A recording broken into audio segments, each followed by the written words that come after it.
Hi, I'm Jess, a survivor of chronic illness and your host for this topic talk. Let's talk about the times where grief seeps in, as it usually is the quiet time we have to ourselves in stillness rather than in the busyness of our lives that grief seeps in unexpectedly for us to process and to move through it. With us right now, we have the lovely Saran, a badass straight shooter, a stroke survivor, an amazing mum, and one of our leaders in Genius. Saran, in 1 to 2 minutes. Hey, Saran.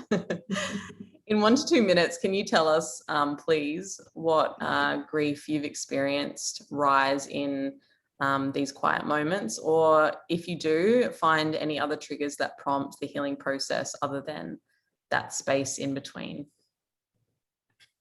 I think the growth process of grief, can whack you at any time, anywhere. I don't think anything generally triggers now. 8 years post, I know that if I am tired and have anxiety and that kind of thing, fatigued, that can sort of kick in. But I think it's just general. I lost a lot physically with my kids as well. I suppose I really lost the physical side of, being with the kids, and even just kind of, grabbing a hold of the stuff and walking out of the door. There's no way that we can do that now, or even walk through a door without it hitting me if I'm holding on to something. But I think, when it comes to it now, I used to fight grief. I used to kind of just fight it and kind of go, no, it's okay, I'm not feeling that, but it didn't work. It just kept coming back. And if anything, it just came back worse. So one of the things that I suppose I do make sure of now is that I'm conscious of it. I feel it and I go with it, because I know no matter how far down I go, I know I'll come up. Whether or not that's faster than I want to, and certainly it never is, but if I actually want to be able to try and get out of there better, I just have to go with it. And I find that sometimes or most times I actually come out better for it. Yeah. So how do you know when it's grief that's coming up for you?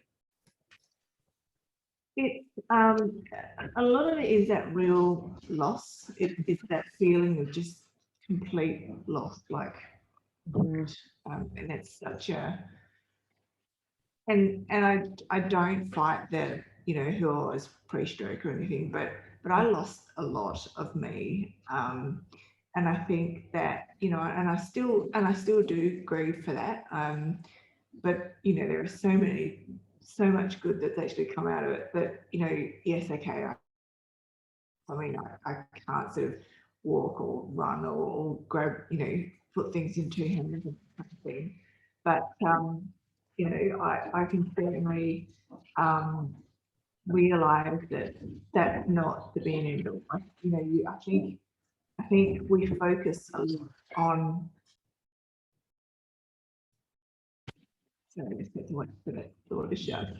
I think we focus a lot on, real kind of we're probably really selfish, and and we should be, but we think a lot about selfish things of what we have, what we are, who we are, that kind of thing.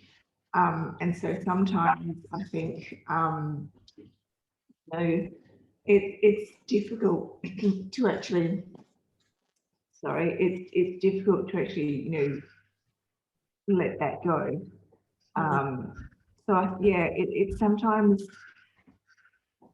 I don't know, you just have to go with it. It is very much, it just is, and you just have to let go and just kind of, for me, I look at things that I do have, and again, even when I feel really crappy, you do still have to kind of get through that fog and go, well, hang on a minute, I've got this as well, and that's really hard. But I know I will come out of it. I know that, yeah. It's going through that wave and, you know, recognizing it for what it is. And it's a brave thing, but I guess as a survivor of something so traumatic, you learn through that process because it goes in so many phases, it comes back. And yeah, thank you so much for sharing that with us, Saran. Now we'd love to hear from you. Do you relate to what Saran has said? Are you able to, you know, sit with grief, you know, in those quiet moments when it seeps in? How do you process that? How do you heal? We'd love to hear from you. Thanks. We'll see you in the comments.